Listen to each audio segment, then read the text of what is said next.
Oke, selamat pagi, Romo, Suster, Bapak Ibu yang terkasih dalam Kristus. Salam sehat semuanya. Kembali kita berjumpa di acara Bindoman, Bina, Doa dan Firman bersama Komunitas Bunda Kudus Surabaya. Hari ini kita dapat kesempatan untuk belajar bersama dengan Romo Stefanus Ardi, MSc, dari Tomohon ya, Tomohon Manado. Selamat pagi, Romo.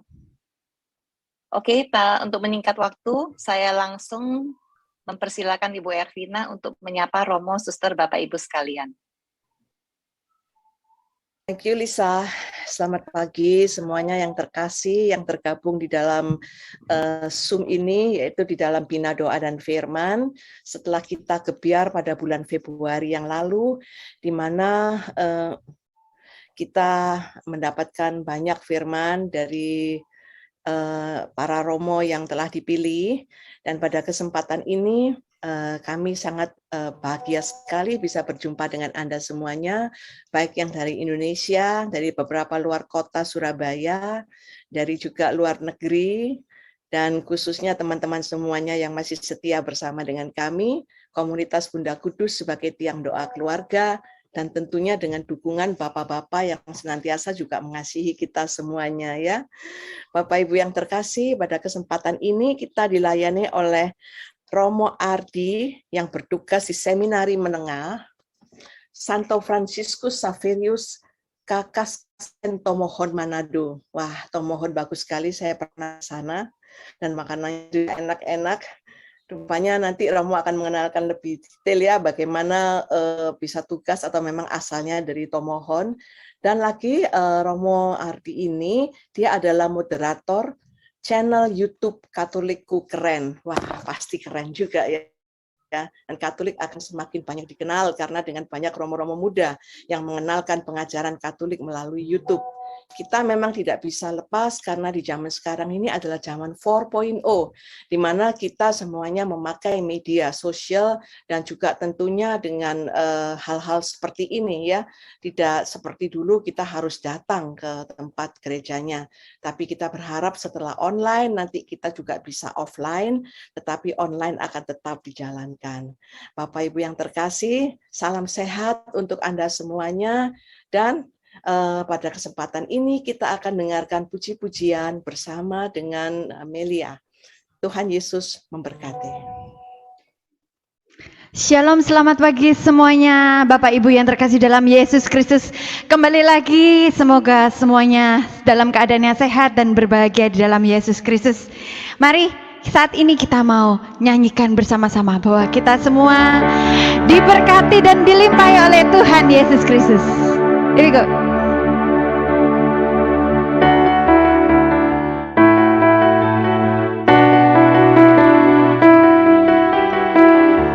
Kasih setiamu nyata bagiku, hikmat kebajikan tersedia bagiku, sebab Allah sanggup limpahkan segalanya, anugerahnya sangat besar bagiku. Semuanya, aku diberkati, aku dilimpahi, karena Allah sanggup untuk menyediakan. Aku diberkati, aku dilimpahi, atas sempurna anugerah Tuhan bagiku.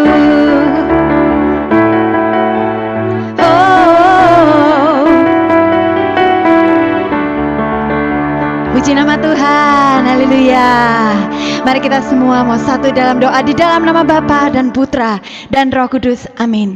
Selamat pagi ya Bapa, selamat pagi ya Roh Kudus. Kami mengucapkan syukur kami kalau di pagi hari ini kami boleh berkumpul bersama-sama dengan saudara-saudara seiman untuk kami boleh mengikuti pujian dan penyembahan, dan kami mau mendengarkan Engkau berbicara Tuhan melalui Romo yang akan membawakan firman di pagi hari ini. Sekiranya Tuhan, Engkau sendiri yang bertahta di atas setiap pujian kami, dan kami mau bawa hati kami untuk terarah kepada Engkau. Dan biarlah setiap musim kehidupan yang kami alami saat ini, itu tidak akan menghalangi untuk kami datang kepadamu.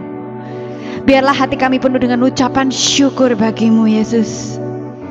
Karena kami percaya Kau adalah Bapa yang sanggup, Engkau adalah Bapa yang setia, Engkau adalah Bapa kami yang kami andalkan di setiap jalan hidup kami.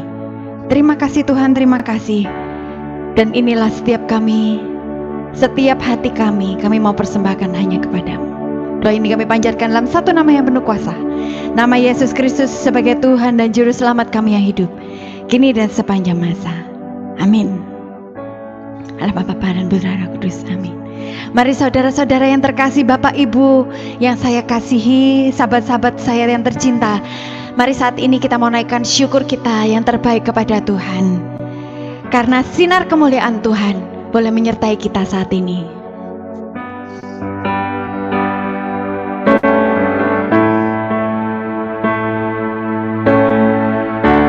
Sama-sama yuk kita mau nyanyikan lagu ini sebagai doa kita. Sinar kemuliaan-Mu Bapa memenuhi sekelilingku. Ku rasakan hadirat-Mu, Kau tenggelamkan jiwaku. Ku ingin tetap tinggal bersama-Mu.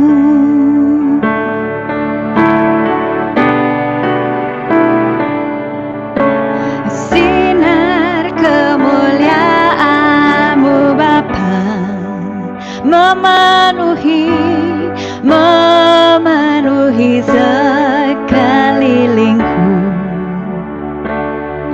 Ku rasakan hadirat-Mu, Kau tenggelamkan jiwaku. Ku ingin tinggal dekat bersama-Mu.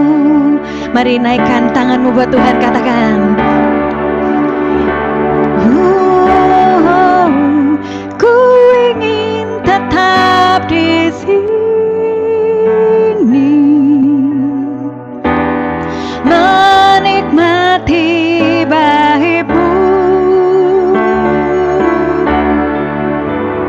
Ku ingin tetap di sini dan memandang indah wajah-Mu.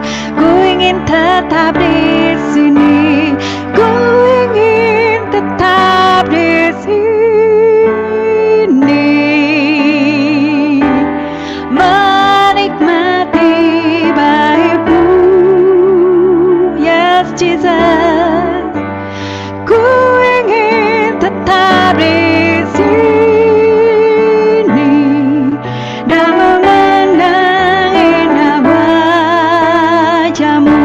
Sekali lagi kita katakan, ku ingin tetap di sini, ku ingin tetap di sini, menikmati baik-Mu. Ku ingin tetap di sini dan memandang indah wajah-Mu, dan memandang indah wajah-Mu, dan memandang indah wajah-Mu.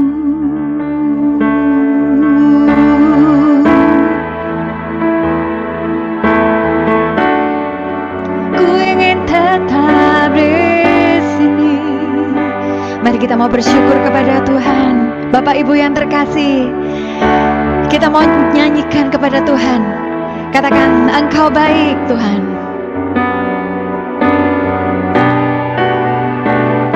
Engkau baik, selalu baik. Engkau baik, selalu baik. Oh, Engkau baik Tuhan.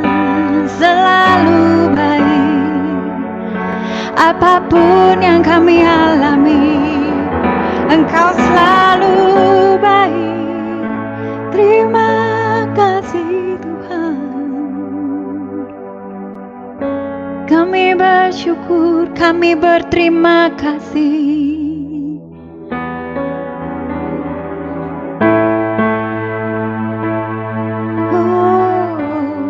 Kami bersyukur Tuhan atas apapun yang kami alami saat ini.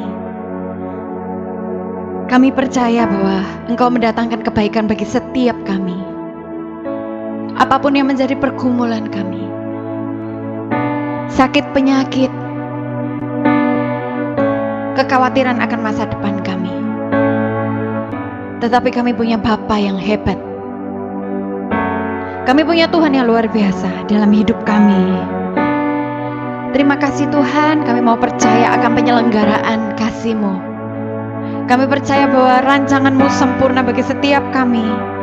Apapun yang kami alami Tuhan, Engkau turut bekerja untuk mendatangkan kebaikan bagi setiap kami. Oh, terima kasih. Mari Bapak Ibu yang terkasih, dengan kata-kata kita sendiri kita mau bersyukur pada Tuhan. Bapak kita tidak membutuhkan kata-kata yang sempurna, tetapi Dia mengerti isi hati kita. Mari kita mau pejamkan mata kita saat ini. Kita mau pegang dada kita dengan tangan kanan kita. Katakan terima kasih Tuhan. Kami bersyukur, kami berterima kasih atas kebaikan-Mu sepanjang hidup kami yang tak pernah berubah.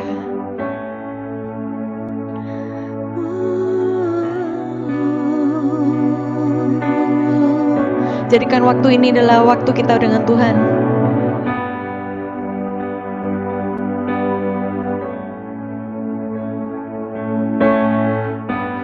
Ku ingin tetap di sini, menikmati baik-Mu. Ku ingin tetap di sini dan memandang indah wajah-Mu,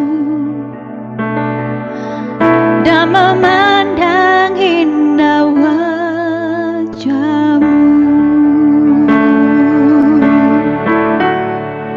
Oh haleluya, kami mau tetap di sini. Kami mau masuk lebih dalam lagi di hadirat-Mu Tuhan, karena hadirat-Mu sungguh indah. Mari sembah Dia. Kemanakah aku dapat pergi, menjauhi roh-Mu yang suci, Kau sahabat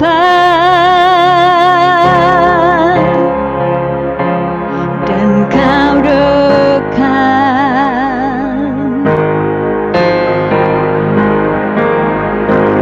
Bahkan seluruh pengabdianku tak bisa membalas kesetiaan-Mu, sungguh mulia dan berharga,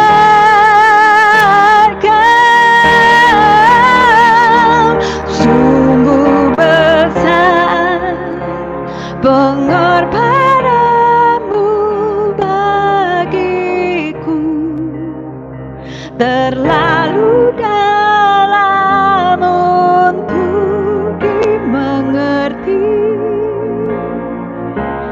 sungguh besar,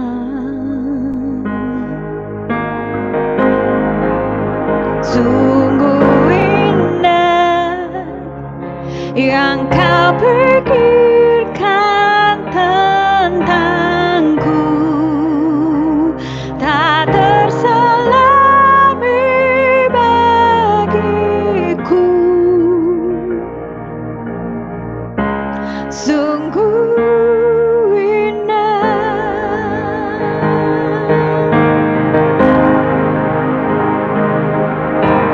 Kemanakah aku dapat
terselami bagiku. Sungguh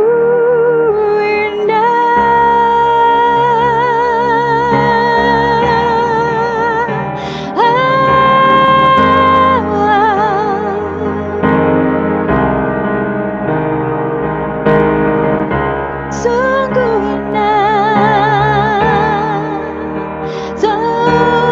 mulia,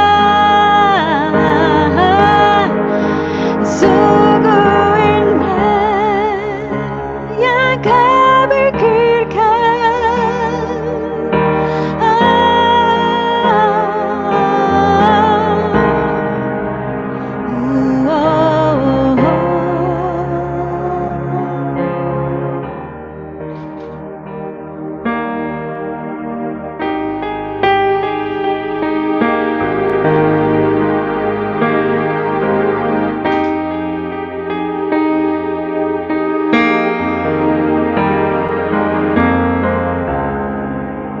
Oh, sungguh indah, sungguh mulia. Jesus, kami sembah, kami muliakan.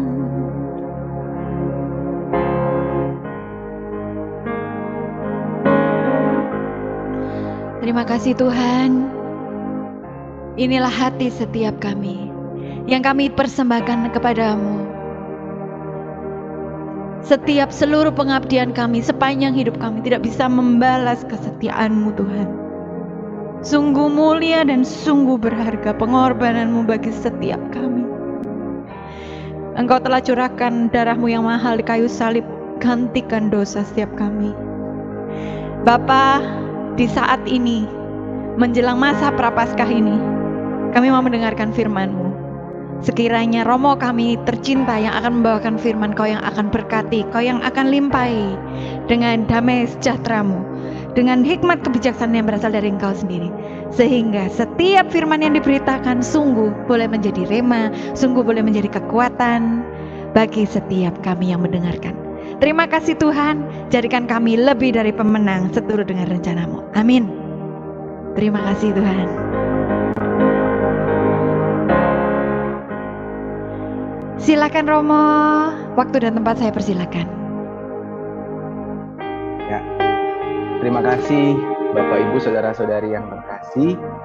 Sebelum saya mulai dengan renungan, mari kita buka Alkitab kita. Kita buka Alkitab kita Markus 10 ayat 28 sampai 30 sesuai dengan bacaan liturgi hari ini.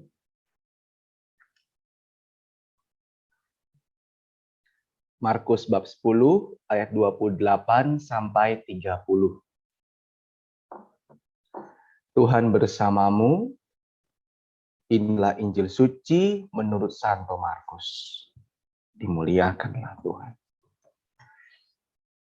Berkatalah Petrus kepada Yesus, kami ini telah meninggalkan segala sesuatu dan mengikut Engkau.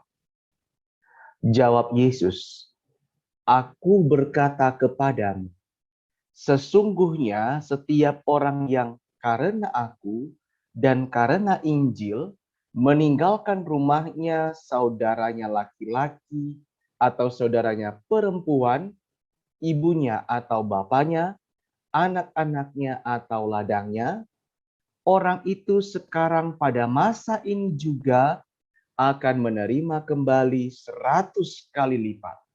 Rumah, saudara laki-laki, saudara perempuan, ibu, anak, ladang, sekalipun disertai berbagai penganiayaan, dan pada zaman yang akan datang, ia akan menerima hidup yang kekal. Demikianlah sabda Tuhan. Terpujilah Kristus. Bapak, Ibu, Saudara-saudari yang terkasih dalam Tuhan, pertama-tama saya mengucapkan terima kasih karena saya bisa diundang, saya diajak oleh Ibu Maria Vera untuk bisa sharing pada hari ini, tanggal 1 Maret 2022. Sebelum itu saya mesti minta maaf dulu. Saya batuk-batuk. Karena terus terang, saya ini sedang dalam situasi positif COVID-19 Omikron. Ya, saya sedang isolasi mandiri dan kemarin baru pulang dari rumah sakit. Jadi kemarin 2 hari lalu atau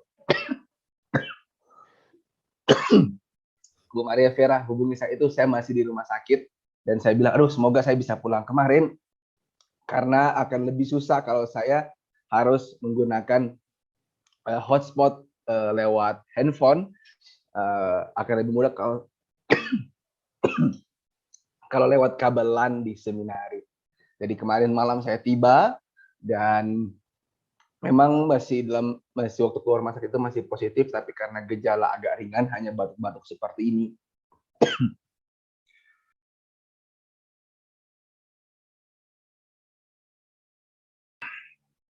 Itu hanya gejalanya yang batuk-batuk itu. Jadi diizinkan untuk pulang dan bisa dengan lebih lancar bisa sharing dengan Bapak Ibu saudara-saudari yang terkasih. Nah, saya tertarik ya dengan tawaran dari Bu Vera ini. Kenapa? Karena ada kata Surabayanya. Kenapa? Karena saya walaupun saya pakai marga itu ya, marga Manado, tapi saya sebenarnya ini menjadi Katolik, baru kemudian saya menggunakan nama baptis dan nama marga dari opa saya. Nah, sebelumnya saya itu menggunakan papa saya asal Surabaya, kami tidak ada marga. Nah, jadi saya tertarik dengan kata Surabayanya itu karena saya juga pernah dibesarkan di desa dan saya senang sekali dengan logat Surabaya ini. Aduh, jadi kangen sekali kalau dengar dengan logat Surabaya yang renyah itu ya. Nah, karena kalau logat Surabaya itu beda lah begitu ya. Rasanya ada sesuatu yang membangkitkan memori dan kenangan yang indah. Begitu. Nah, Bapak Ibu saudara-saudari yang terkasih, tadi saya mengambil kata terakhir itu, kehidupan kekal. Memang kalau ada orang buat kutipan ini ya, kutipan teks tadi itu seakan-akan itu hanya untuk Romo, frater, brother, suster. Romo tinggalin aja semuanya, pasti nanti akan dapat 100 kali lipat ya. Itu bukan hanya untuk para Romo, frater, suster, brother, semuanya. Ya. Kenapa? Karena ketika kita masuk jadi orang Katolik, maka kita itu masuk dalam namanya keluarga Allah. Bukan hanya karena hubungan darah, tapi lihat luar biasanya. Karena Anda adalah orang Katolik, di sini ada 111 orang yang mungkin tidak ada hubungan keluarga, tapi menjadi saudara. Itu. Bukan tidak ada hubungan keluarga, mungkin tidak ada hubungan apapun, ya. Tapi satu-satunya yang menyatukan kita adalah karena kita adalah orang Katolik dan sudah dipenuhilah ini upaya yang luar biasa ini. Apa itu? Ada 112 keluarga kita ini luar biasa. Ya, ada 112 mungkin pangkatnya itu udah seperti papa, mama atau saudari atau saudara atau bahkan anak. Karena saya mohon maaf ini Bapak Ibu saudara-saudari. Ya. Kalau saya lihat-lihat, nampaknya saya yang paling muda di antara yang paling muda. Saya itu baru usia 33 tahun 2 hari yang lalu. 2 hari yang lalu tanggal 27 Februari itu hari ulang tahun saya. Saya berhari ulang tahun di rumah sakit penuh. Luar biasa waktu itu pengalaman yang indah lah ya. Merayakan hari ulang tahun di rumah sakit dalam keheningan dan ketenangan begitu. Nah, ini saya mungkin hanya berapa menit? 30 menit, 15 menit atau 30 menit. Tapi saya percaya ketika saya selesai dari PD Bunda Kudus ini, Zoom meeting ini, saya itu punya banyak 111, 112 kenalan di Surabaya. Secara otomatis, Pak, kita ketemu hanya 15 menit. Itu luar biasanya. Nanti kalau Bu Rani, Bu Lili, Gwen, Pak Yoyo, Pak Bu Himgan, dan Kim Bebe datang ke Manado, datang ke Tomohon, itu ada kenal dengan Romo Ardi di sini. Itu secara otomatis. Ini luar biasanya jadi keluarga Allah. Nah, tetapi Bapak Ibu, yang tema kita adalah soal hidup yang kekal. Nah, karena itu saya mau sharingkan sedikit sebenarnya apa yang saya refleksikan ketika saya dalam keheningan itu, dalam keheningan ulang tahun. Nah, Bapak Ibu, dalam 1 Yohanes 2:25 dikatakan begini. And this is, dan inilah yang ia janjikan kepada kita. Kehidupan kekal. Kehidupan kekal. Bagaimanapun kita berusaha, silakan kita berusaha. Kita mesti bahagia di dunia ini. Dengan apa yang kita pikirkan tentang bahagia itu. Ada yang pikirkan kebahagiaan itu tentang kesuksesan dalam keluarga. Silakan Anda kejar itu. Ada yang berpikir tentang kebahagiaan itu adalah ketika mendapatkan proyek. Silakan Anda kejar itu. Yang penting tetap beriman. Ada yang mengatakan, kesuksesan itu kalau seandainya bisa membangun ini dan itu. Silakan, tapi yang penting tetap beriman. Namun, seberapapun banyak dan usaha kita di dunia ini, ujung-ujungnya Bapak Ibu, kita semua pasti mati. Mohon maaf nih, sekali lagi ya. Apapun yang kita usahakan, siapapun kita, bagaimanapun usaha kita saat ini di dunia, berapa banyak pun prestasi maupun prestise yang orang tahu tentang kita, ingatlah, kita pasti mati. Dalam bahasa Latinnya, memento mori. Ingatlah, kamu, kita pasti akan mati. Begitu. Nah, ini membantu saya untuk waktu saya ulang tahun pada masa waktu saya masih COVID dan sekarang juga saya masih terkena Omicron ini. Oh iya ya, tidak ada seorang pun di dunia ini yang bisa bilang, hari ini saya masih 33 tahun, saya masih punya banyak waktu. Enggak ada. Enggak ada. Kalau Tuhan bilang begini, oh Romo Ardi, ya, hai imamku, kamu cukup 33 tahun sama seperti usia Tuhan Yesus. Selesai. Ya, dengan cara gimana? Dengan cara Omikron kek, dengan cara meninggal ketika tidur, meninggal ketika ditabrak, meninggal ketika jatuh dari pesawat, meninggal ketika kejatuhan ranting, meninggal ketika dikagetin. Banyak hal orang bisa meninggal.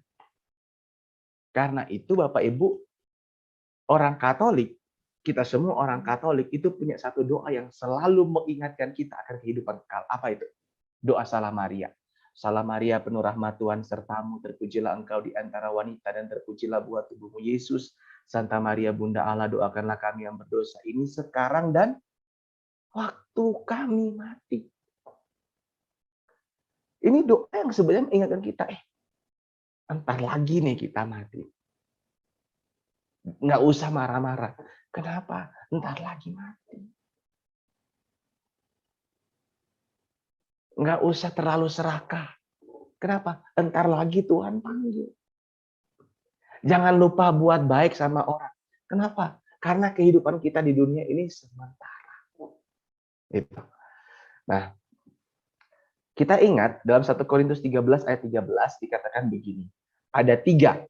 Iman, pengharapan, dan kasih. Dan kita selalu bilang dan kita selalu ingat itu, yang terbesar adalah kasih. Tentang kasih, saya percaya kita semua tidak bingung soal itu. Yang bingung adalah bagaimana kita buat. Karena susah. Soal faith, tentang iman, kita juga sudah punya rumusan. Punya credo. Tinggal kita buat aja. Tapi hope, apa yang dimaksud dengan hope? Apa yang dimaksud dengan pengharapan Kristiani? Ada anak muda, ya, lalu dia bilang begini, oh, saya mengharapkan nanti saya menikah dengan wanita yang cantik, wanita yang pintar, atau kalau dia wanita, saya akan menikah dengan pria yang ganteng, yang kaya, sudah punya penghasilan tetap. Itu pengharapan. Ya, itu pengharapan, tapi bukan pengharapan Kristiani. Kalau Anda seorang pengusaha, kemudian pikir, berkontemplasi, ya, berkontemplasi. Oh, saya besok tuh harus seperti ini nih. Saya menghadapi klien seperti ini. Oh, besok tuh tendernya seperti ini. Saya harus sukses, saya harus berhasil. Itu pengharapan? Ya, itu pengharapan. Tapi bukan pengharapan Kristiani. Ada guru, ya, ngajar. Oh, semoga murid-murid saya semuanya lulus. Itu pengharapan. Ya, itu pengharapan. Tapi bukan pengharapan Kristiani. Kalau gitu pengharapan Kristiani yang mana? Pengharapan Kristiani adalah soal kalau kita mati, masuk surga.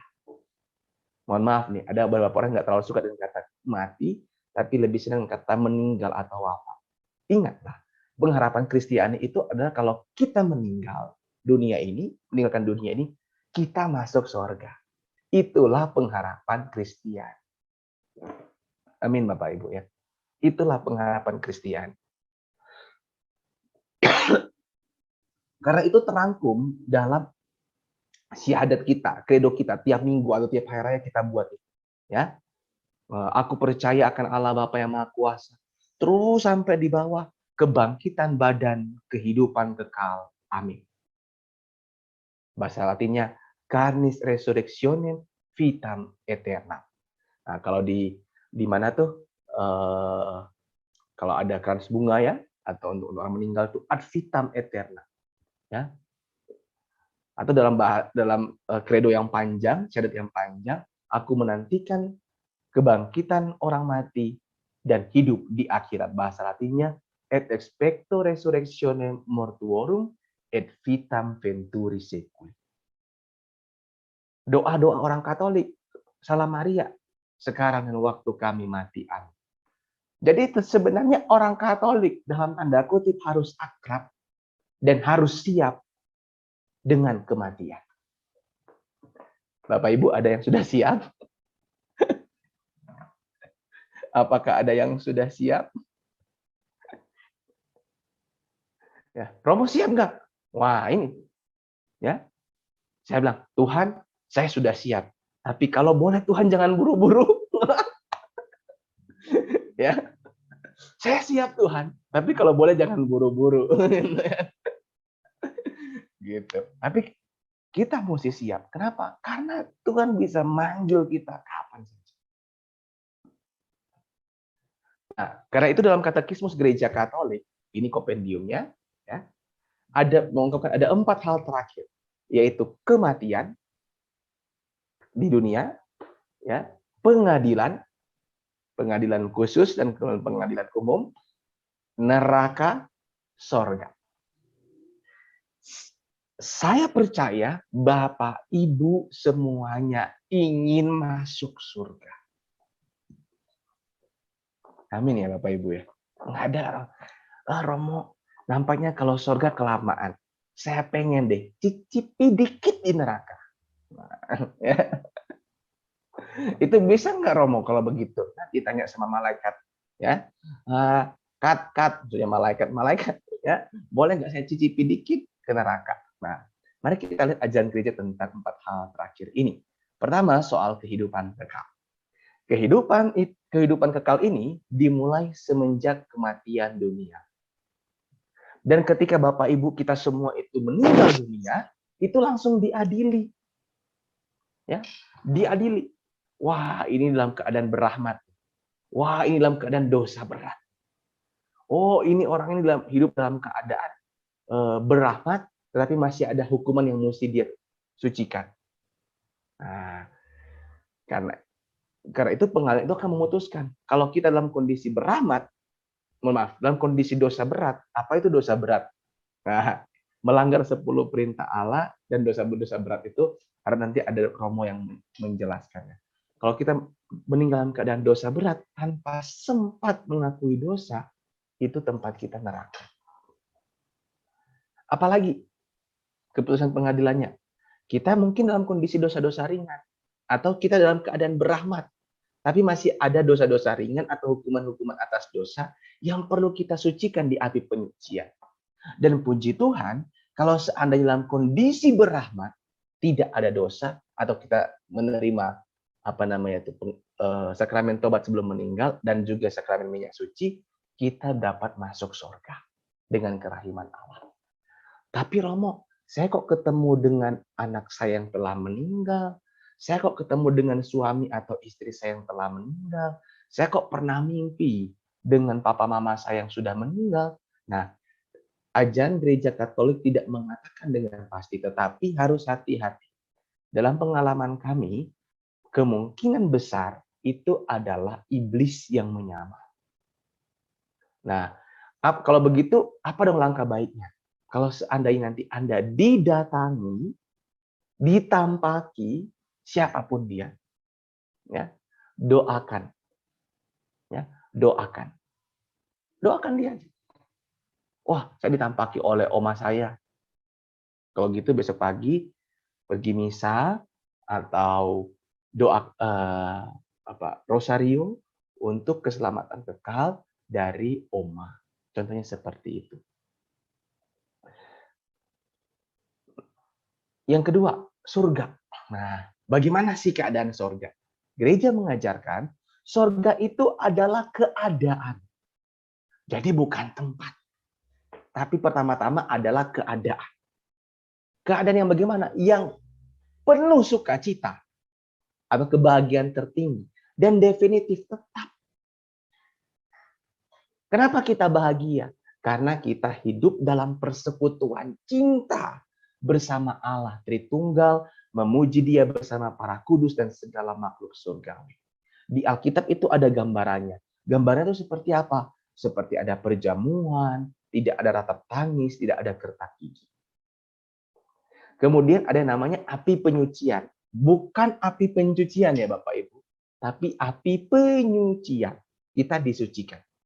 Ya, apa itu maksudnya? Mereka yang meninggal dalam kondisi bersahabat dengan Allah, punya jaminan hidup surgawi, namun ada hukuman yang harus dijalani atau dimurnikan.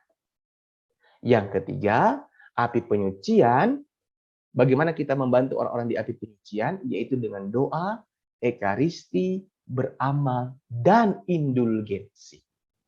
Nah, Bapak Ibu, jadi kalau seandainya itu Anda minta mohon keselamatan kekal dari orang yang Anda ingat, ya, entah keluarga, entah kerabat, ya, itu pertama-tama nggak usah pikir, oh Romo bilang ini supaya dapat itunya lagi, dapat stipendiumnya. Tenang Bapak Ibu. Saya nggak tahu ya kalau di Keuskupan Surabaya, tapi saya tahu harusnya seperti ini, apalagi di Surabaya ya, di tempat kami itu ada stipendium atau enggak penting. Yang penting intensi misanya harus jelas. Ya, intensi misanya harus jelas. Jangan sampai lembaran uangnya lebih jelas dibandingkan intensi misanya. Ya, karena intensi misa itu kami tahu, oh ini. Jangan juga bilang, oh untuk jiwa, untuk keselamatan kekal RR. Keselamatan kekal RR ini siapa? Ya, mesti dikasih tahu dengan jelas. Kenapa? Itu membantu kami untuk mengungkapkannya dalam perayaan Ekaristi. Yang berikut, apalagi yang keadaan yang sudah pasti, hal terakhir yaitu neraka. Neraka ini kutukan. Kita menderita. Menderita kenapa? Karena kita terpisah kekal selamanya dari Allah. Jika Allah itu sumber bahagia, maka kita tidak akan bahagia. Jika Allah itu adalah sumber hidup, maka dengan di neraka kita tidak akan ada kehidupan. Jika Allah adalah tujuan kita, alfa dan omega kita, maka di neraka kita tidak memiliki tujuan. Gambarannya di dalam Alkitab itu seperti api kekal. Matius 25 ayat 14. Ya, Bapak Ibu, jadi kalau orang bilang mencicipi neraka, nggak ada mencicipi. Neraka itu definitif. Pasti selamanya. Nah, dan yang terakhir adalah pengadilan. Ada pengadilan khusus, contohnya kalau Romo Ardi meninggal, ya, itu langsung diadili. Nanti akan disegel, dimeteraikan secara kekal saat pengadilan terakhir ketika Tuhan Yesus datang yang kedua kali. Di saat itulah ditandai langit baru dan bumi yang baru. Kapan jadinya Romo? Hanya Tuhan yang tahu. Ya, boro-boro pengadilan terakhir universal, pengadilan khusus kita yang kapan kita mati, kita juga nggak tahu kapan. Nah, karena itu Bapak Ibu, apa pesannya untuk kita? Yang pertama, memento mori. Ingatlah, kita semua sementara pasti meninggal dunia. Karena itu, setiap hari, kalau kita masih menerima nafas, masih diizinkan bangun, artinya kita dapat undangan dari Tuhan untuk bertobat. Kalau hari ini, atau mohon maaf kemarin, masih marah-marah, ini undangan untuk lebih sabar. Kalau kemarin masih serakah, hari ini diundang supaya lebih murah hati.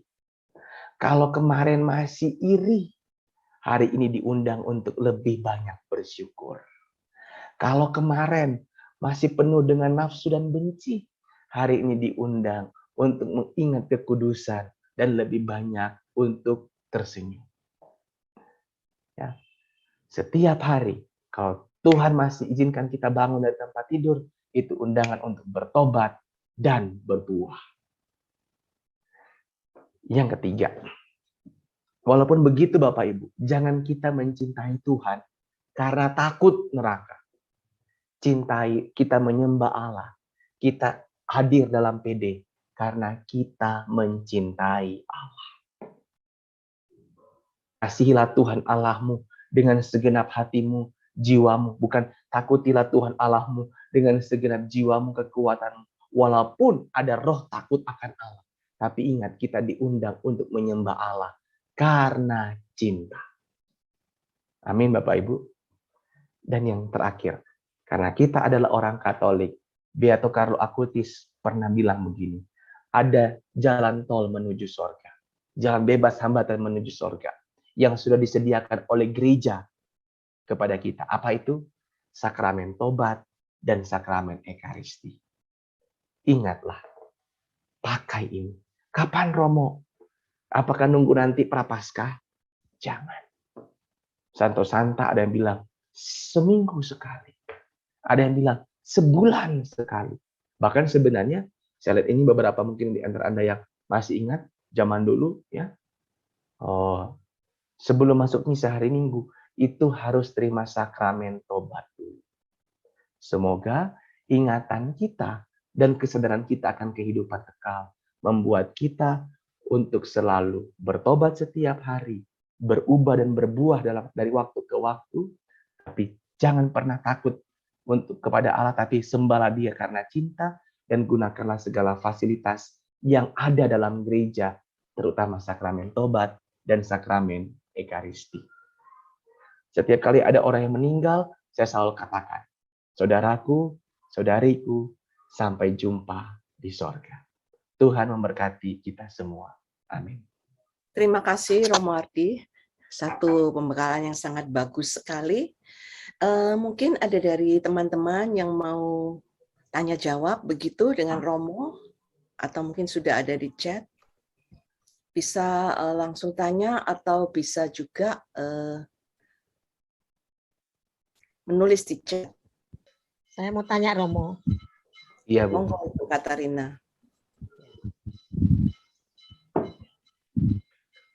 Biar cepat sembuh ya Romo. Terima kasih, Bu.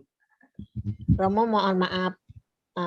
Ada pernah 2 kesaksian keluarga. Waktu Eyang sama Ibu almarhum. Waktu mau dipanggil, Ibu rajin rosario. Sebelum dipanggil kurang 1 minggu, Ibu selalu begini, itu loh bapakmu sama eyangmu mondar-mandir, kok ninggalin aku? Bagaimana itu? Janjinya katanya bapakmu mau nungguin aku sama eyangmu, kok malah aku ditinggal, begitu Romo. Itu gimana Romo? Setelah itu seminggu dipanggil Tuhan Yesus, Ibu. Iya. Terima kasih Romo. Iya, terima kasih Bu untuk kesaksiannya. Nah, dari beberapa, ya, mohon maaf ya Bu ya, saya kasih dari berdasarkan penelitian. Pertama, Ya. dari kalau pengalaman, ada kalau di situasi sosial kita, ada orang mengatakan, oh itu udah tanda-tanda. Itu yang pertama. Yang kedua, tetapi ketika kami mengadakan penelitian secara akademis, itu biasanya memang ada orang bilang itu halusinasi. Itu halusinasi. Tapi apakah kemudian kita bilang, oh apakah halusinasi itu salah? Mungkin tidak juga. Kalau Anda yang merasa bahwa itu pertanda, bersyukurlah karena Anda diberikan tanda. Bersyukurlah karena diberikan tanda. Artinya apa? Ya puji Tuhan dikasih tanda. Ada yang nggak dikasih tanda tiba-tiba pergi. Itu. Nah, jadi kalau kita dikasih tanda, kita percaya bahwa itu tanda yang baik, maka kita dikasih, oh ya ini diberikan kesempatan untuk mempersiapkan diri menuju ke saat-saat akhir. Namun, jangan sampai itu menjadi ketakutan yang berlebihan. Itu saran dari saya. Begitu, Ibu. Romo tersun. Sami-sami, Bu. Tanya Romo, Ibu izin. Romo, kalau meneruskan tadi mengenai tanda, Romo, Iya. jadi ada dua, Romo. Jadi sebetulnya kita itu boleh minta tanda dari Tuhan akan sesuatu hal. Terus yang kedua, saya lupa ayatnya di mana, Romo. Katanya kalau kita minta tanda itu kita dianggap degil atau apa gitu, ada ayat yang begitu. Itu bagaimana, Romo? Mohon pencerahannya. Oh ya, terima kasih Bu. Kalau kita di Perjanjian Lama itu ada seorang hakim namanya Gideon. Dia minta tanda dari Tuhan. Musa juga minta tanda dari Tuhan. Sakaria, ayahnya Yohanes juga minta tanda. Jadi minta tanda itu bukan soal minta tandanya, tapi motivasi minta tandanya. Saya minta tanda dari Tuhan, kenapa? Apakah karena saya ragu? Atau karena saya menyepelekan maksud Tuhan? Begitu. Ada orang yang minta tanda karena kotor hatinya. Ada. Contohnya siapa? Herodes. Herodes kan bilang begini kepada para Majus. Nanti kalau kamu udah ketemu bayi, ya, udah ketemu bayi itu di palungan, kasih tahu ya. Sama-sama minta tanda ini. Musa minta tanda, Gideon minta tanda. Herodes juga minta tanda.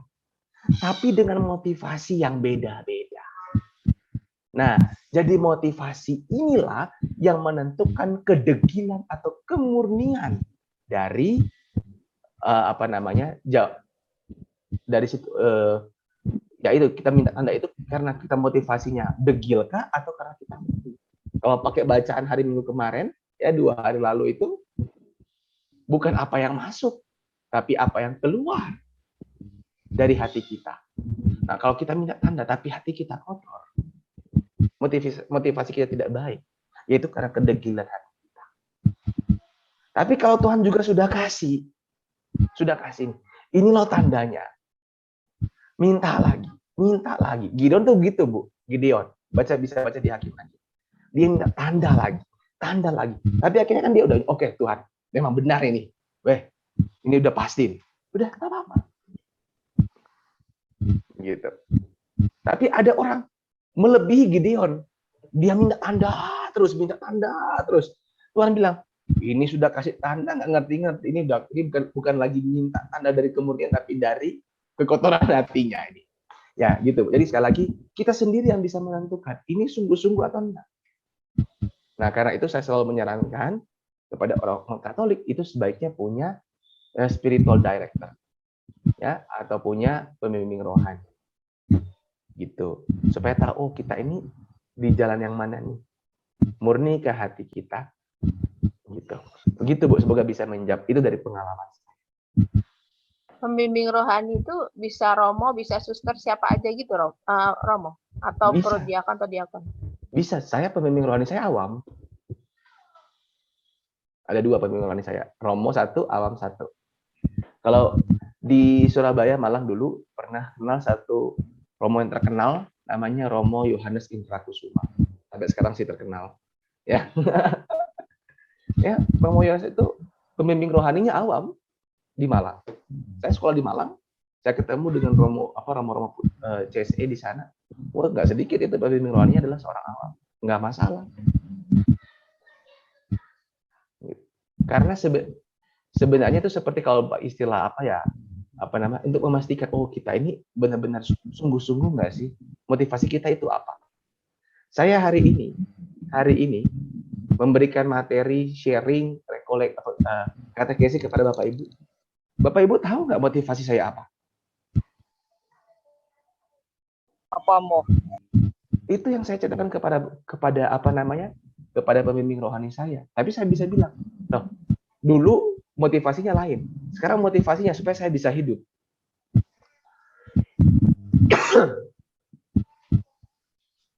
Maksudnya apa tuh, Romo? Katanya kalau banyak bercerita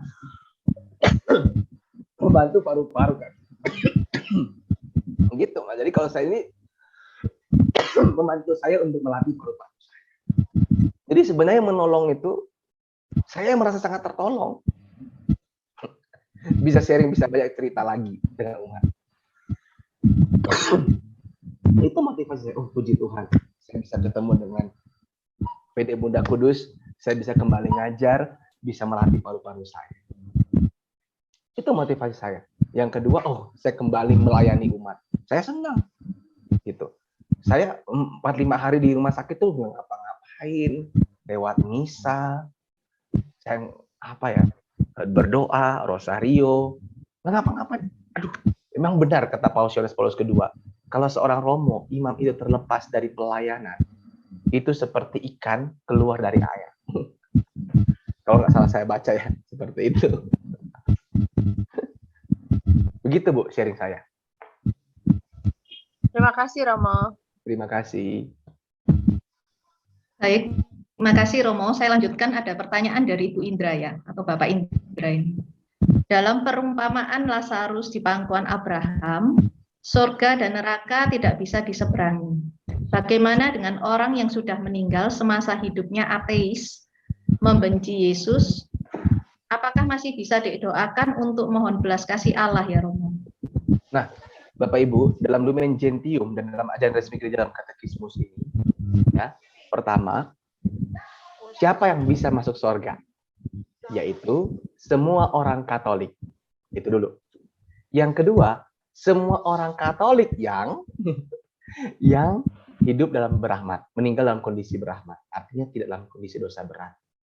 Nah, bagaimana dengan saudara-saudari kita yang orang Katolik, tapi mereka hidupnya dalam dosa berat? Ya, masuk neraka. Tadi seperti dalam katekismus. Yang kedua, bagaimana dengan orang-orang yang tidak mengenal Kristus, tapi hidupnya baik? Ya. Nah, gereja mengajarkan kalau mereka yang tidak mengenal Kristus, tidak mengenal Kristus bukan karena kesalahannya sendiri, dan tanpa dia sengaja, maka dia bisa memperoleh kerahiman Allah, bisa masuk surga. Nah, bagaimana dengan orang yang ateis? Sudah pernah dengar tentang Tuhan, sudah diinjili, jahat lagi hidupnya. Itulah yang dikatakan dalam Alkitab dosa melawan Roh Kudus. Tidak bisa diampuni. Kalau begitu, apakah kita tidak perlu mendoakan? Boleh, ya boleh. Siapa tahu Tuhan memberikan kemurahan hatinya. Namun dalam ajaran resmi gereja, barang siapa yang tidak mengenal Kristus atau sudah menerima kabar tentang Kristus tapi sungguh-sungguh menolak, apalagi tanpa berbuat jahat, maka dia menerima hukuman yang kekal. Begitu Ibu. Dan Bapak atau Ibu Indra. Baik Romo. Romo, kalau misalnya ada orang yang berbuat jahat karena dia tidak tahu dan tidak ada yang memberitahu, karena tidak mengenal Allah dan seterusnya, itu bagaimana ya Romo? Oh iya, itu tadi Bu, yang saya katakan. Jika mereka tidak mengenal Allah, bukan karena tanpa sengaja, bukan karena kesalahannya sendiri, dia tidak pernah tahu tentang Tuhan Yesus, dia tidak pernah tahu tentang kekristenan, maka dia bisa memperoleh kerahiman Allah dan bisa hidup di sorga. Begitu ajaran gereja. Gitu. Oke, baik Romo. Ada pertanyaan dari Ibu Nani. Sebentar ya. Ada pertanyaan dari Ibu Nani. Romo, saya mau tanya, apakah orang yang sudah meninggal bisa mengajak orang yang masih hidup?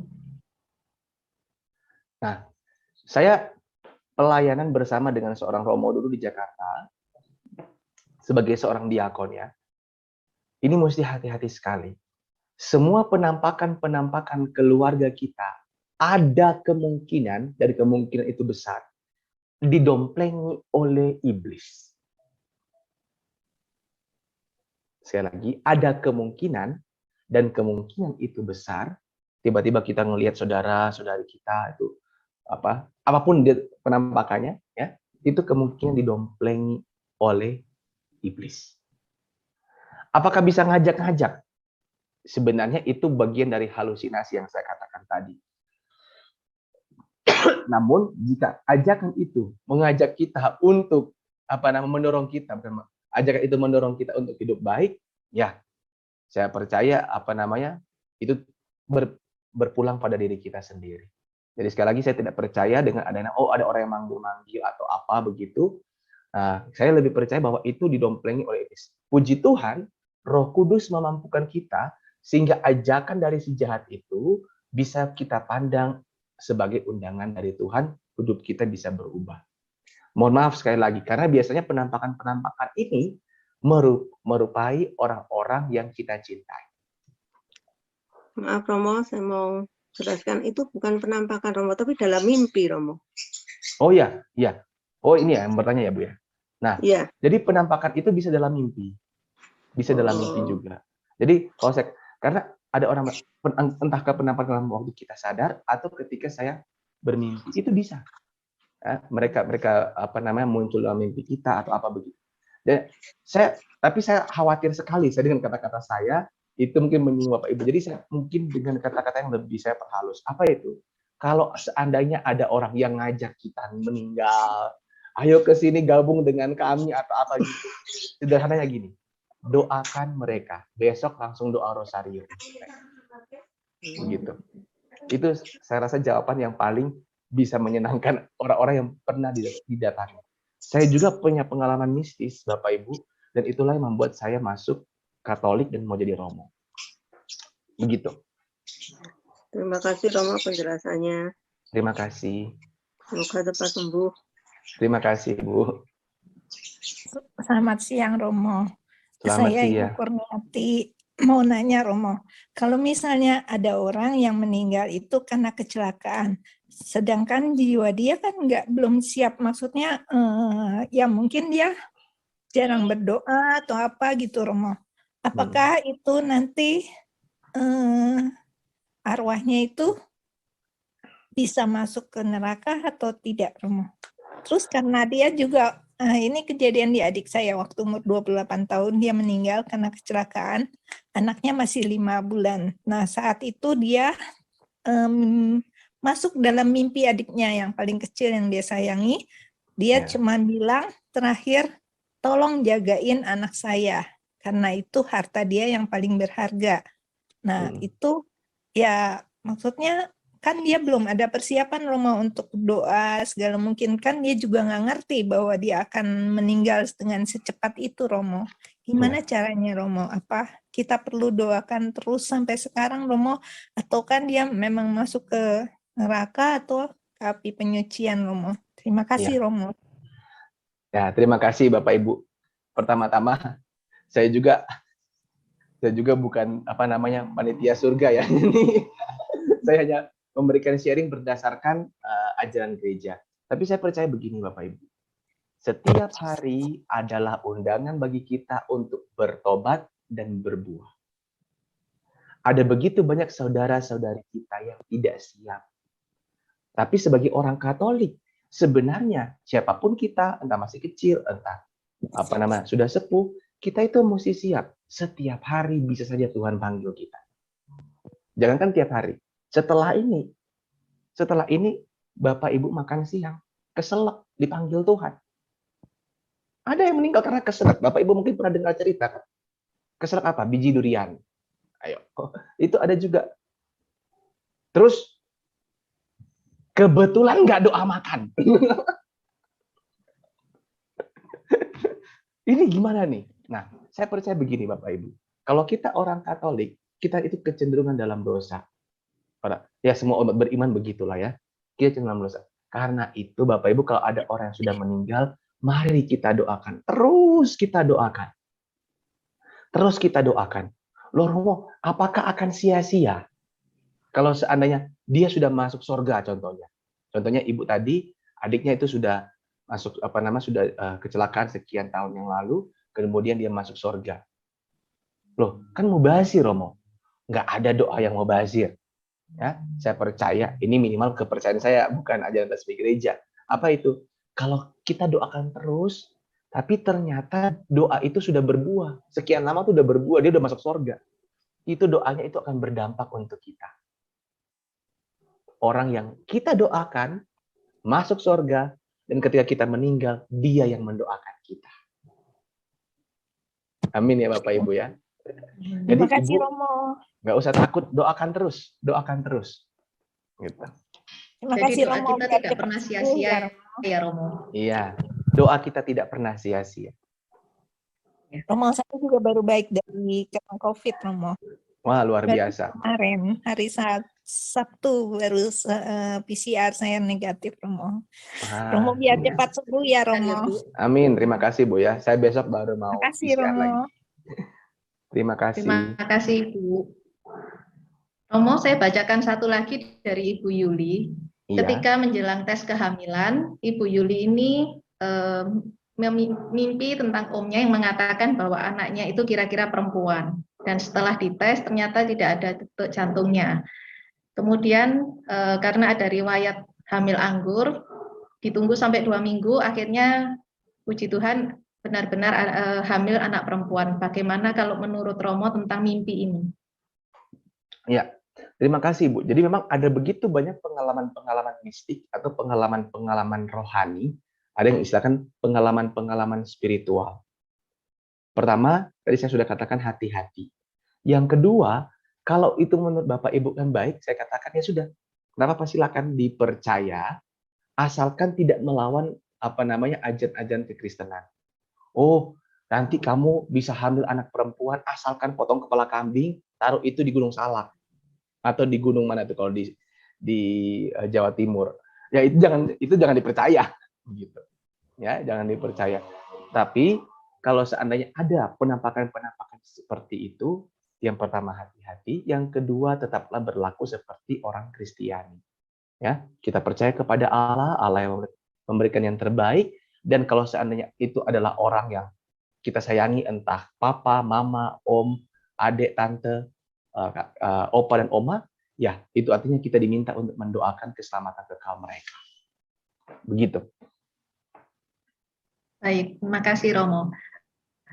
Ibu Armadri, silakan Ibu Armadri. Saya mau nanya, Mah. Iya. Kita bisa membedakan mungkin keluarga yang udah meninggal, terus dia udah hidup kekal atau belum? Itu bisa kelihatan dari mana ya, Mo? Atau pas kita lagi adorasi atau lagi misa gitu kan, cahaya yang bening masuk ke tempat adorasi atau bagaimana ya? Saya kadang-kadang bingung gitu loh. Dan itu pun nyari Romo pembimbing untuk tentang pertanyaan saya kehidupan kekal itu, mereka pada bilang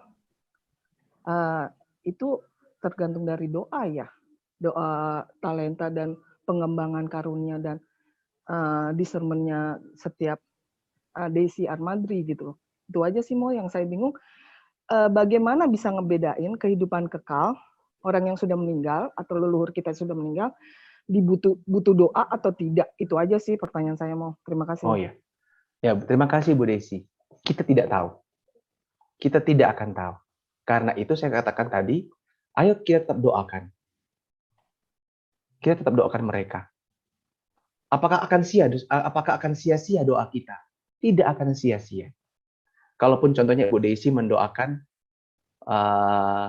si A bertahun-tahun. Ternyata tahun 2 contoh. Tentunya tahun kemarin itu dia udah masuk surga. Tapi sampai saat ini Bu Desi masih tetap doakan dia. Nggak masalah. Dia akan senang. Dan ketika Ibu Desi nanti meninggal dunia, mungkin dalam kondisi harus masuk ke api penyucian dulu, dialah yang akan mendoakan Ibu Desi. Supaya segera bergabung dengan dia di surga. Begitu Bu. Jadi nggak usah khawatir. Kalau seandainya, kita yakin dari mana? Ya kita percaya saja bahwa doa-doa kita itu tidak sia-sia, Allah itu Maha Rahim, Allah itu akan berbelas kasih karena melihat doa-doa kita yang terus-menerus mohon keselamatan kekal dari saudara atau kenalan kita. Begitu Bu Desi. Terima kasih Romo. Terima kasih. Baik, Romo ada pertanyaan lagi Romo. Kalau berkenaan dengan aborsi Romo, iya. Alasan apapun aborsinya itu bagaimana dengan dosa pengadilan dan yang lain-lainnya Romo? Oh iya, dalam moral gereja itu kalau aborsi karena kesehatan itu masih bisa diterima ya. Aborsi karena kesehatan ya. Contohnya pemilihan antara ibu dan janin itu biasanya jadi seperti. Tapi karena aborsi karena niat menggugurkan dan ingin membunuh. Nah, bagaimana dengan mereka? Ya terus terang, untuk mungkin pertanyaan itu soal si janin ya, betul ya? Iya, Ibu Ani tadi. Iya, Ya. janin dan ibunya itu sendiri Romo mengenai dosanya, maksudnya Oh lalu ya, apakah jiwa janin itu kan juga katanya menurut ajaran Katolik kan sudah jiwa juga ya Romo ya, ya artinya kan betul, kalau betul. demikian, lalu apakah saya juga mohon pencerahan Romo, apakah juga jiwa dari si anak, lalu ibunya sendiri yang melakukan aborsi, lalu bagaimana dengan pengambilan terakhir atau doanya atau apa yang menurut Gereja Katolik bagaimana pemahamannya Romo? Terima Oh kasih. ya, terima kasih Bu. Nah, jadi pertama ini ada dua. Bagaimana kalau si ibu ini menggugurkan atau mengaborsi janin? Maka dilihat dulu apa alasan dia menggugurkan. Kalau dia menggugurkan kandungan karena memang niat membunuh, karena niat tidak ingin memiliki si anak, ya, maka dia termasuk melakukan dosa berat, melanggar perintah Allah, janganlah membunuh. Begitu. Nah, tapi kalau dengan alasan-alasan yang sesuai dengan ajaran gereja itu karena alasan kesehatan, terutama alasan kesehatan Bu ya, itu bisa dibenarkan. Itu bisa dibenarkan. Nah, sekarang kalau si ibu ini meninggal tanpa mengakui dosanya, mengaku dosa aborsi ini, maka dia langsung terkena apa yang namanya neraka. Bahkan sebenarnya menurut hukum gereja dia sudah diekskomunikasi secara langsung ketika dia mengaborsi. Begitu. Nah, sekarang bagaimana dengan si janin? Ya, si janin ini. Nah, si janin ini dia dalam ajaran gereja dia sudah ada dalam pelataran surga. Pelataran surgawi. Namanya itu limbo. Ya, sudah ada dalam pelataran surgawi, mereka juga berbahagia bersama dengan para kudus, ya. Jadi mereka itu apa namanya? Langsung tidak lagi ya tidak sempat tidak berbuat dosa kan mereka, tidak berbuat dosa. Mereka hanya tidak mungkin belum dibaptis saja begitu. Ya. Mungkin belum dibaptis saja sehingga mereka dikatakan masih dalam apa namanya? Limbo di tempat yang pekarangan surgawi itu. Nah, saya bersama dengan si Romo yang di Jakarta itu sering sekali buat misa untuk anak-anak korban aborsi. Mohon maafin. Ya. Kalau ada anak, keponakan, cucu, bapak, ibu, terutama yang putri, tolong dibilang, jaga sejaga-jaganya itu kekudusan. Tunggu sampai menerima sakramen pernikahan. Ya, apalagi di zaman sekarang ya, begitu mudah untuk mengakses hal-hal yang berbau pornografi. Dan itu tertancap terus dan terbawa terus dalam hidup sehari-hari, akhirnya itu dianggap biasa, tiba-tiba apa namanya sudah hamil di luar nikah, tidak mau repot, tidak mau bertanggung jawab, digugurkan. Bahkan ada yang atas nama kehormatan keluarga, wes gugurkan saja. Ini banyak sekali korban-korban aborsi yang kami doakan hampir tiap hari. Waktu saya di Jakarta dulu. Nah, karena itu Bapak Ibu kalau seandainya di antara Anda pernah mempromosikan atau bahkan mengusulkan aborsi kepada anak, keponakan, tetangga, kerabat, kenalan, Anda juga sudah terkena dalam dosa. Yang kedua, kalau Anda pernah buat, seandainya pernah buat, cepat-cepatlah minta sakramen tobat dan sungguh-sungguh bertobat.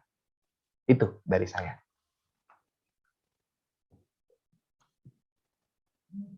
Baik Romo, jadi yang di pelataran surga pun kita tetap harus mendoakan juga ya Romo? Iya, supaya dia masuk sepenuhnya gitu. Lalu kerahiman Tuhan dari si ibu yang melakukan aborsi itu perlu meminta sakramen tobat, begitu ya Romo? Si ibu itu perlu menerima sakramen tobat. Sesegera mungkin. Sesegera mungkin. Namun biasanya, mohon maaf Bapak Ibu ya, ini tidak membocorkan rahasia pengakuan siapa-siapa. Tapi ketika saya memberikan rekoleksi atau retret di sini ya kepada keluarga-keluarga muda, kepada anak-anak dewasa muda, saya dulu tuh pikir dosa aborsi ini sesuatu yang mungkin jarang. Namun setelah saya jadi romo dan mendengar ini pengakuan-pengakuan dosa perzinahan dan dosa aborsi ini akrab. Sering sekali.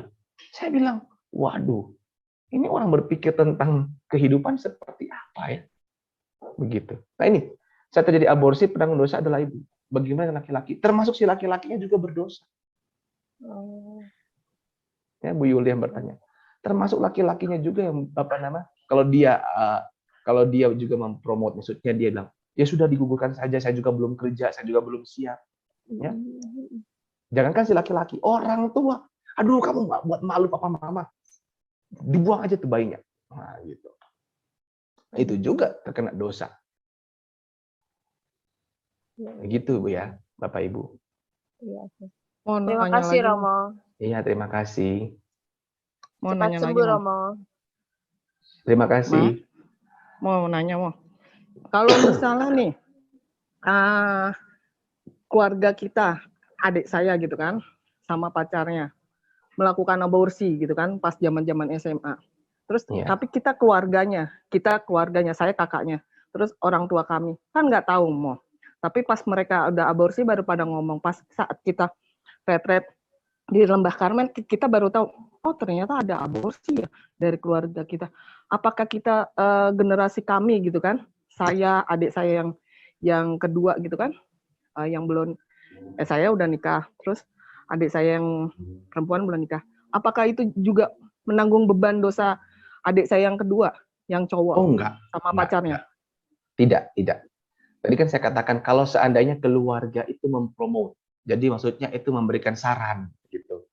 Nah, kalau saya keluarga tidak tahu ya tidak, ya tidak. Karena kan pacarnya yang itu kan yang Muslim gitu kan, zaman SMA-nya pacarnya yang Muslim gitu kan, karena dia malu lah.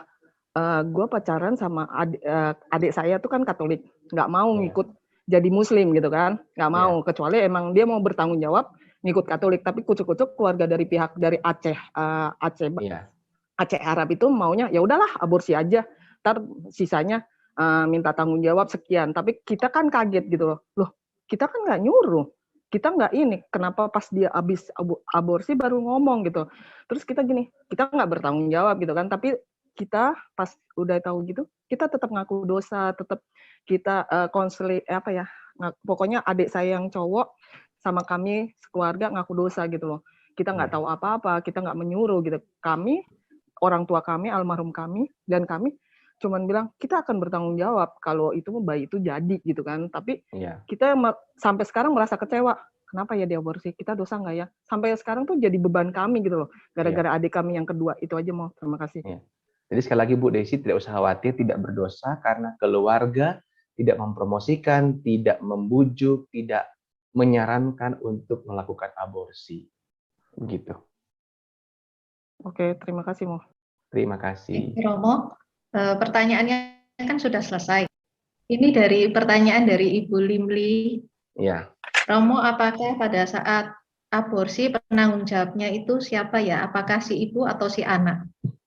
Oh ya, terima kasih Bu Limli. Ya jadi tentu saja yang bertanggung jawab itu, maksudnya tanggung jawab dalam hal dosa ya, itu adalah si ibu dan perawat, bidan, dokter yang melakukan aborsi.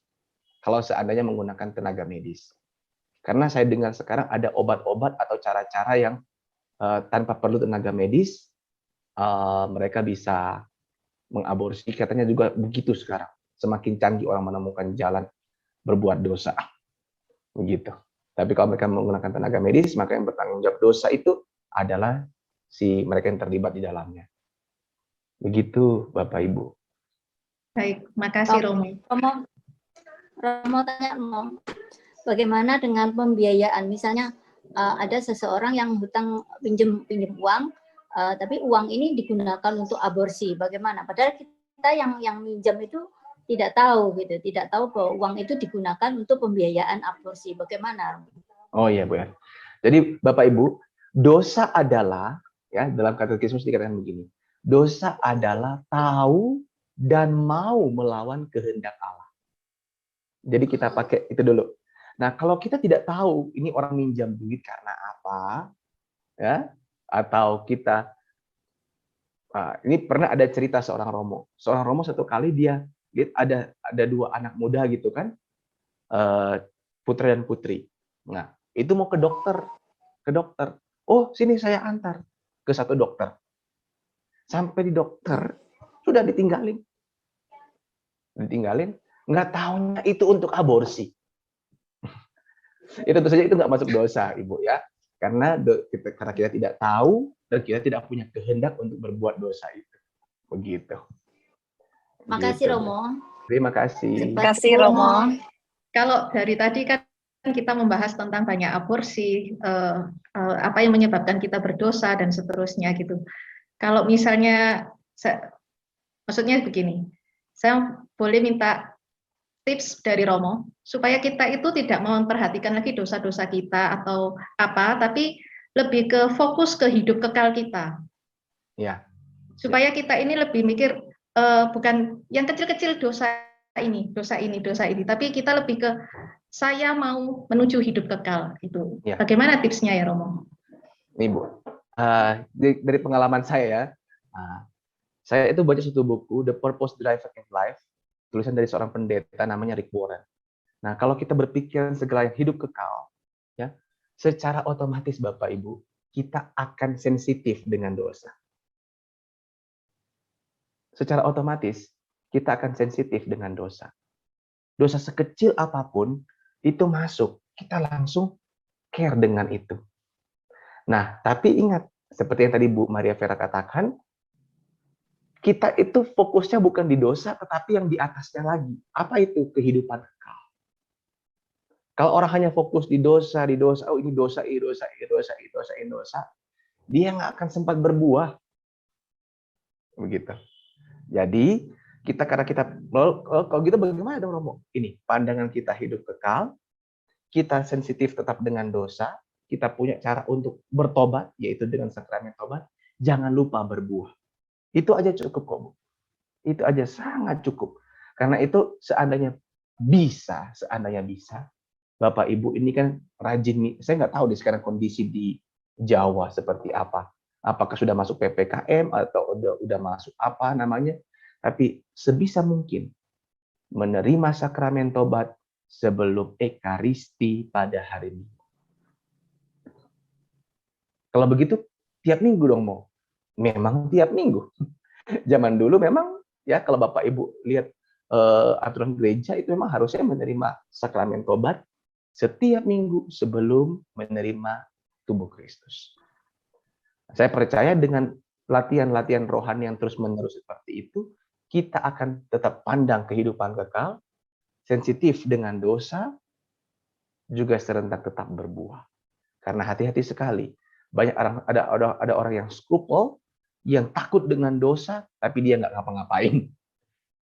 Begitu. Itu sih Bu. Mohon maaf kalau tipsnya kurang bagus.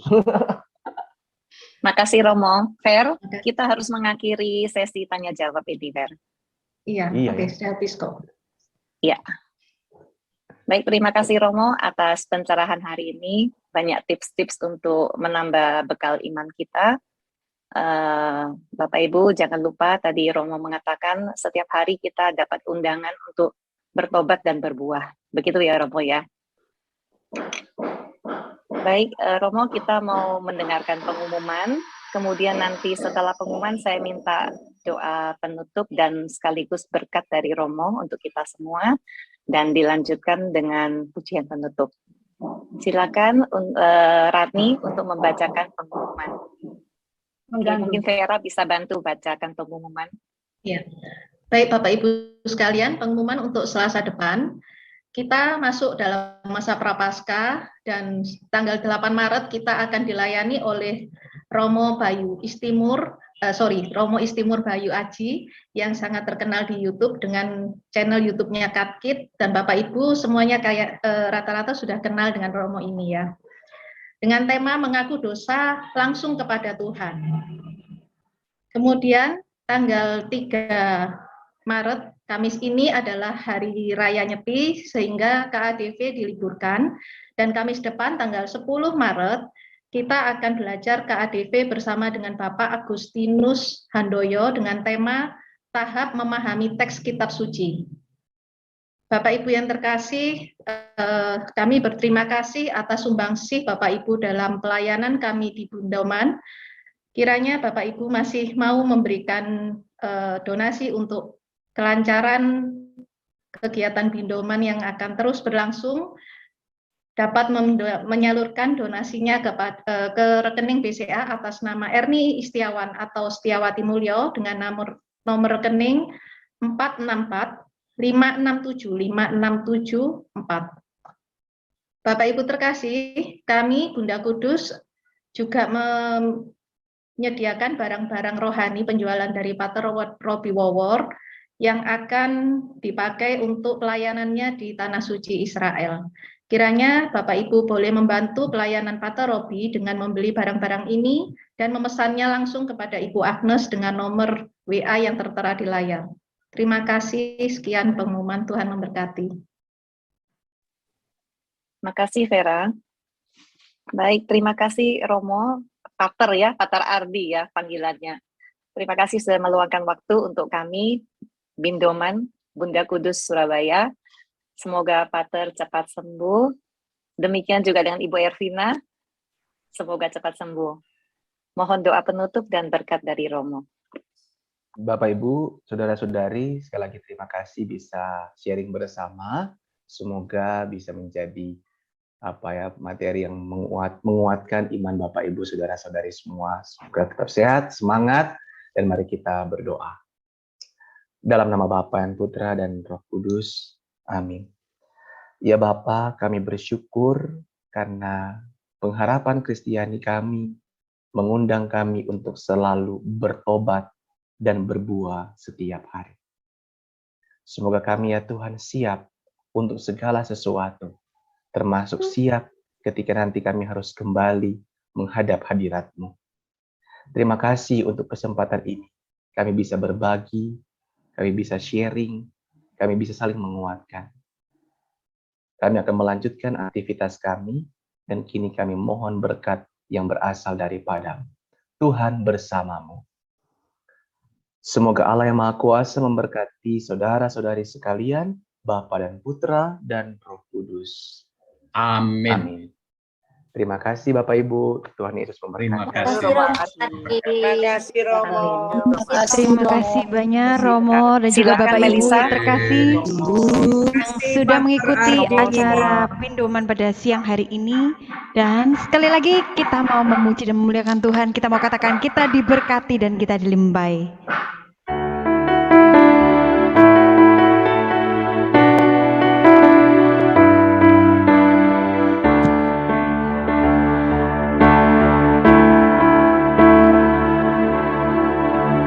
Kasih setiamu nyata bagiku,